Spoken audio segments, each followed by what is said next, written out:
to Special Education Conference, Traditional and Remote Settings at the University of Verne.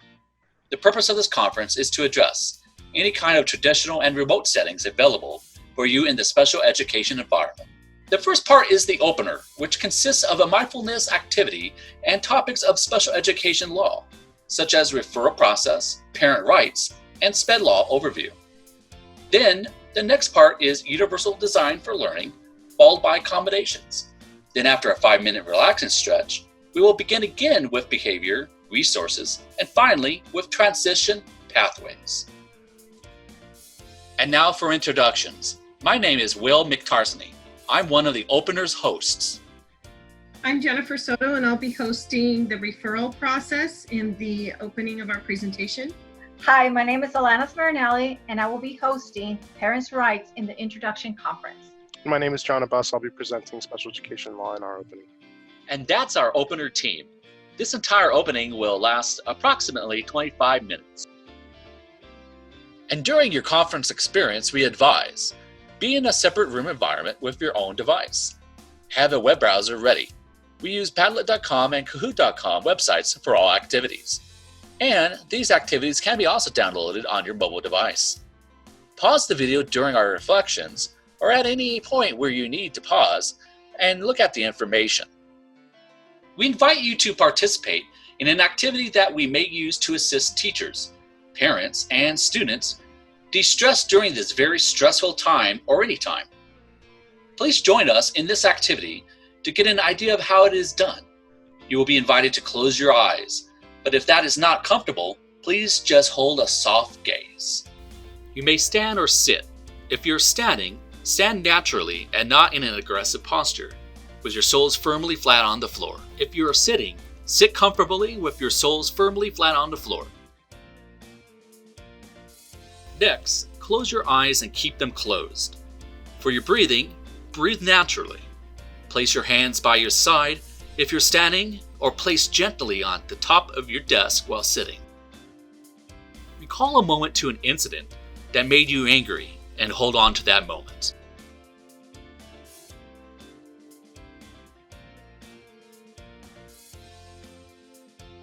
Once there, allow the anger to flow through your mind and do not let it go. You may experience rapid breathing, which is a sign of anger and the activation of the sympathetic nervous system. Shift all your attention on the soles of your feet. You want to concentrate only on the soles of your feet and nothing else. Now, slowly wiggle your toes and feel the sides of your shoes, its fabric, the space in which they reside. Feel the texture of your socks, the curve of your arch, and the heels in the back of your shoe. Define in your mind the sensation of your feet in a comfortable place. If you do not have shoes, feel the ground. Rub on the firm carpet and the soles of your feet. Breathe naturally and focus on the soles of your feet until you feel completely calm and free of any aggression. Slowly feel a sensation of calmness from your soles. Now, up your spine and back to your face. When ready, open up your eyes. Spend a moment with your peers and share what you felt. Do you feel more relaxed?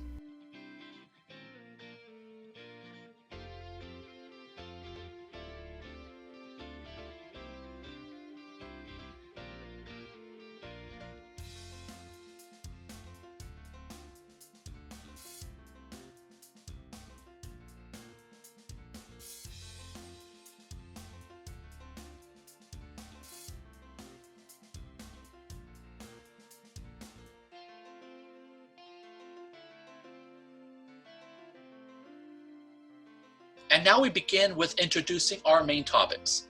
The first topic is the referral process, which is a part of the steps required to determine if your child qualifies for special education. Throughout our segments, you will hear a lot about the steps and the laws, such as IDEA, which is a federal American law that ensures students with a disability are provided with free, appropriate public education that is tailored to their individual needs. Concerns that your child may have learning difficulties. So where do I start? What is the referral process? The referral process is a series of steps taken to evaluate whether a child is eligible to receive specialized services. These services may be educational or behavioral services or anything related to what a child may need to properly access an education. Step 1 is the evaluation. So looking at the graphic on the right, you'll see referral is in green. The first step of the referral process is the evaluation. That's the first bubble in orange. If you suspect that your child may require services for support, either educationally or behaviorally, the first thing to do is contact your school district. When you require that your child be evaluated, this is the first step in the referral process. Through IDEA, districts are required to identify, locate, and evaluate every child who may have a disability requiring services. When contacting your district, ask for a child find coordinator. Step 2 is the eligibility. So before your child can be evaluated, you will need to sign a consent form, giving consent for a district representative to assess your child. The role of the evaluator is to determine eligibility. You will meet with the team to discuss the eligibility results to determine next steps. Step 3 is the IEP. If it is determined that your child is eligible for special education, an IEP or individualized education plan will be made. The IEP is a document that will detail your child's education plan. The team will be made up of teachers, service providers, admin, and you. You know your child best and can add important information regarding next steps for your child. Step 4 of the referral process is placement. Your child will be placed in an educational setting that will most benefit them or give them the best educational benefit. It is through this that your child will receive related services discussed in the IEP. These services can include speech therapy, occupational therapy, physical therapy, audiological services, adaptive PE services, and vision services. All services discussed during the IEP team meeting. Step 5 is instruction. Instruction will center around your child's specific IEP goals and needs mandated by the IEP to meet their educational benefit. Goals will be created during the IEP related to what your child needs to find success in their education. Instruction will include accommodations and modifications related to your child's specific identified educational needs. And the final step is the annual review. You will convene with the IEP team once yearly to go over the process made during the educational calendar year. The child's progress, IEP goals, and placement will be discussed at this time. If there are any changes to be made, it will happen during the yearly IEP meeting unless meeting is required by the parent or IEP team sooner. That concludes the referral process.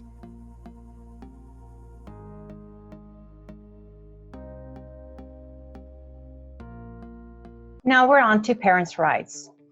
Representation matters. And you ask how? Well, free and appropriate public education. It provides at a public expense under the public supervision and direction and without charge. Meet the standards of the State of Education Agency. Includes preschool, elementary, and secondary. Provided in conformity with the IEP requirements of the IDEA. So procedure safeguards. On the next clip, I want to show you a video where at least one time a year, the parents of a child with disability must receive from a school system a complex explanation of all procedure safeguards. Up next, will you see a video?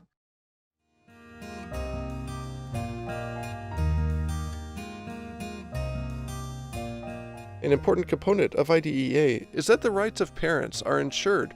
This is known as parents' rights or procedural safeguards. It is important to note that IDEA was set up as a team decision-making process, utilizing the consensus model. However, if the time comes when all team members do not agree or cannot come to a consensus, then this is when parents can invoke their parents' rights. Let's first discuss what is meant by consensus. A group reaches consensus when it agrees on a choice, and each group member can confidently say that, "I believe that others understand my point of view. I believe I understand the other's point of view. And whether or not I prefer this decision, I support it because it was arrived at openly and fairly and is the best solution for us at this time." Please note that consensus does not mean a unanimous vote, a majority vote, or really a vote of any kind. It is not a guarantee of 100% satisfaction. There may be times as well when there is a conflict among the IEP team members. Conflict is a signal or message that something is not working and needs to be changed. There are times when communication breaks down and the school-home relationship may become strained. You may watch the rest of this video on our Padlet. Summary of parents' rights. This is very important. The first 4 steps of your child's education. Parents provide the right to participate in meetings related to the evaluation, identification, and decisions regarding their child's education. Next, parents have the right to participate in meetings related to a free and appropriate public education, which we call FAPE, for their child.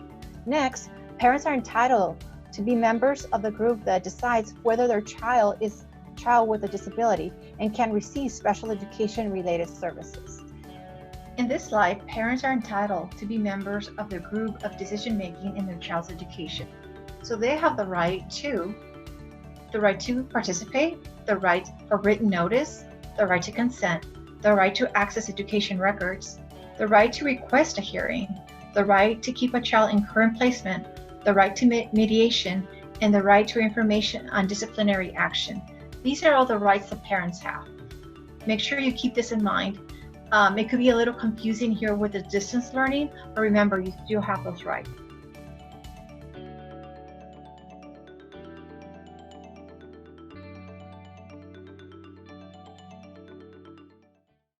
You've heard information about the referral process and parents' rights. You must be wondering what it is exactly that supports all of those things. What is to say that you might approach a school and not receive the same supports, you might not see consistency across, all these different districts and these different states. And that's when we get to special education law, where you've already heard a few times now in our presentation, IDEA, FAPE, or Free and Appropriate Public Education. And those are the laws that we're referring to that cover special education in this country. The first law that we're going to look at, or revisit rather, is the Individuals with Disabilities Education Act, or IDEA, which was established in 1990. IDEA has had a couple of different names, and it's been amended and developed over the years. It started off with Park versus Commonwealth of Pennsylvania. It was a legal case in 1972. Then it turned into Education for All Handicapped Children Act in 1975. And finally, it reached Individuals with Disabilities Act in 1990. And actually, it's been amended once again in recent years to add another classification. Individuals with Disabilities Education Act of 1990 has basically 6 principles. And the first one that we've heard of many times now is FAPE. The idea that a student with a disability cannot be denied a free and appropriate public education, appropriate evaluations, individualized educational plan, least restrictive environment, parent participation, and procedural safeguards, which we just heard from my peer discussing parent rights basically. All 6 of those principles fall under IDEA, and they are protected by that federal law. Now we're looking at FAPE again, Free and Appropriate Public Education, and we're expanding on it to understand that every child, disabled or not, is entitled to a free and public education. But in this case, FAPE applies specifically to students with disabilities. It prohibits discrimination against students with disabilities in programs that receive federal funding. So the idea is that if you're a school that receives federal funding, then you have to abide by this law in order to continue to receive that funding, right? And finally, students must have enough support to receive educational benefit. So that's the appropriate part of free and appropriate public education, where if a student is not receiving those correct supports, then they're not benefiting from the education that's being given to them. That's when you look at accommodations and modifications in order for the student to be met, at their level, at their area of need, or at that least restrictive environment that we should be hearing about soon. Next is Section 504 of the Rehabilitation Act of 1973. The 504 is different from IDEA because it is a state and local level rather than federal law. It's protected under FAPE. It requires a written accommodation plan. So it doesn't require an IEP like IDEA does. It doesn't have specific categories, or rather 14 specific categories like IDEA does. It's a lot more flexible when it comes to what is defined as a disability. And because of that, students are typically more likely to qualify for a 504 plan, as you've heard of before, maybe. An example of that, there's a lot of examples of how somebody can qualify for 504. But for instance, if my son or daughter, if I know that they use glasses and I know that they would benefit from preferential seating, then I would petition to have a 504 plan written for my students, so that I know that whatever classroom they may be in, they're going to receive that accommodation that they need in order to succeed in the general education classroom environment. And now we're talking a little bit about distance learning and special education law. As it relates to special education law, even though these are times that are very uncertain, there is information being put out there that districts are trying to stay in touch with and trying to stay on top of. One example of that is the California Department of Education, which put out a webinar titled Special Education Distance Learning Webinar. It was released in this month, in 2020, and some of the points that were covered there were how they said, while it's not mandated, distance learning plans should be developed based on a needs analysis. So what the Department of Education is encouraging is that we continue to try to provide services and supports and accommodations even in the virtual environment. So that hasn't changed just because we are in distance learning, right? We're still providing supports based on the IEPs that students have. Virtual IEPs should be held. The schools are being encouraged to hold virtual IEPs. Now, that may vary from district to district because this is also not mandated. And also to use accommodations applicable to the virtual environment. The Department of Ed isn't expecting that we implement or provide every accommodation that's on the IEP, because that might change considering it's a different environment. However, we're still being encouraged as teachers to take into consideration what's on the IEP, what the student needs, and to apply that and provide that to the student.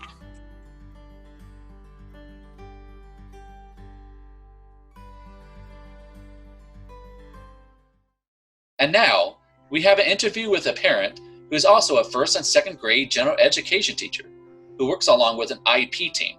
Welcome to the conference, Mrs. Sanchez. I'm Jennifer Sanchez. I'm a 1-2 combo teacher, inclusion, elementary education. Hi, Jennifer. My first question is, as a parent, can you please share your perspectives and challenges concerning how this pandemic has impacted your child's education? I can. My daughter receives speech services, and since this pandemic has occurred, she hasn't been pulled out on a weekly basis. Her teacher has definitely reached out to me and given me websites of things that I can go onto with her at home. Unfortunately, some of those websites end up locking, or they end up being like they disappear into space. And then I will, send the teacher a message and say, I had trouble getting on this website and not hear anything back from her. I know her caseload is really high. She's got a lot of students, but I feel basically like when we went on break, or, if you want to call this break, when we went off for the pandemic, that her speech is at a standstill. So services and getting any type of help. Wow. Have you been working with any kind of distance education as a parent? Can you elaborate on any kind of stories? As a parent in her general ed classroom, her teacher is amazing. She's got math, science, language arts. She even puts PE up for the kids to do. I laugh because she almost puts up too much, because as a working mom and teacher myself, I'm, doing my own lessons for my class, but I would need to sit next to my daughter most of the day to help her get through some of these assignments. So it's definitely been challenging. It's been something that I might not get through everything on from Monday through Friday, but on the weekends when I'm not having to deal with my own class, then I can pull her back and do some of the missed lessons that her teacher assigned. And then as a teacher, can you share any experiences with distance education? Yeah, it's really tough. it's easy to do the planning. It's easy to, find fun lessons, get them all geared up and ship them out there into space for the kids. The negative part is you can't look at their face to see if they're learning or if they're actually comprehending and understanding. You don't know how much of the work has been, guided very carefully by the parents. Some of the writing is even in the parents' handwriting. So you don't really get a chance to really truly know how your kiddos are doing. It's been a really tough situation. Physically and emotionally, I miss them very much. So it's been hard. And how about working with special needs children? In what ways have you adapted during this time? So I have 3 kiddos in my class that receive services, and I've been able to continue differentiating instruction for them at their level, which has been nice. I know the parents are very appreciative of that. I also have a rock star teacher who is from the resource department, and he comes in and he also assigns activities and assignments for those kiddos to do as well through our teams meetings. And I know that the parents have even expressed to me how appreciative they are of that. Because those kiddos, they're the ones who need that one-on-one attention. They're the ones who need that person sitting next to them saying, come on, you can do this. Come on, let's get back to the paper. Come on. We're together in this. So I think them feeling like we care, and that we are a team and that we're not giving up on them is huge to the families. Perfect. How about any advice do you have as a teacher seeking information about special needs? Honestly, being this is my 3rd year as an inclusion teacher, so I don't have a lot of experience under my belt in the special ed world. I say that cautiously because we all have had special ed kids in our classes, even though they're not identified, right? So we've always had to teach, finding things that work for certain kids and different disabilities, learning disabilities, and what works and what little hacks we can do. I'm thankful because at my school, I think we have a really awesome team that's very informative. We have, a psychologist who rocks. We've got an awesome speech teacher. We have Mr. Will McTarsney, who just knows the special ed codes and department and knows information inside and out. And when they don't know it, they'll tell you, I don't know, let me check into that.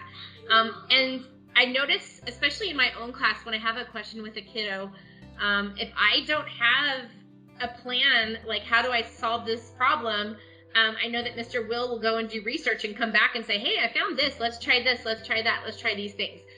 There's never a dead wall. There's never like, oh gosh, we need to give up. There's always so many avenues to look at, so many different places that we can just go online and research to find answers, books to read, that kind of stuff. And when you are part of the IEP meeting, what is your role, and can you share any personal experiences? So I've been teaching 22 years, and the IEP process has changed so much over those 22 years. I remember the days when they would say, you have an IEP today, come in. And I would sit down and they'd hand me the paper and I'd just sign my name and they'd say, okay, you're dismissed. And that was the end of it. I think that things have come a long way and are a lot more efficient. I love being part of the IEP process. I love that I get to come in and share my findings, my observations with my kiddos. I love that I get to hear, the speech teacher's perspective. I love that I get to hear my resource teacher's perspective. I love that I get to hear what the psychologist has done and what she has found in her testing. It just feels like a real sense of teamwork and community, because I know that at the end of the day, we're there for the kid. We're there for the family. We're there to make sure that they are having the absolute best experience that we can possibly give them with education. So I think that my role is part of that team, to be part of that piece of the puzzle, and hopefully with all of us intertwined together, we can, make that year successful for that child. And do you have any last comments you would like to share? I would just like to say that I'm really thankful to be teaching in these times. It's been a challenge, but I also see the love and compassion that have come from the different departments of our schools. We can only go up from here. We are always learning, right? Ever flowing, constantly changing. So I think that this is just a good lesson that, life goes on, and we're just going to do the best we can for our kiddos and not give up on them. So yay to special ed department.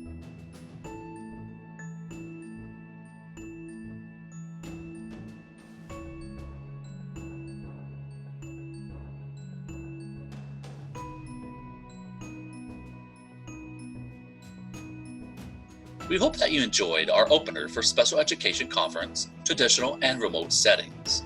So far you have heard about 3 main topics in special education: the referral process, parents' rights, and special education law. Next, we will introduce the next segment, Universal Design for Learning. Now, on to the next segment.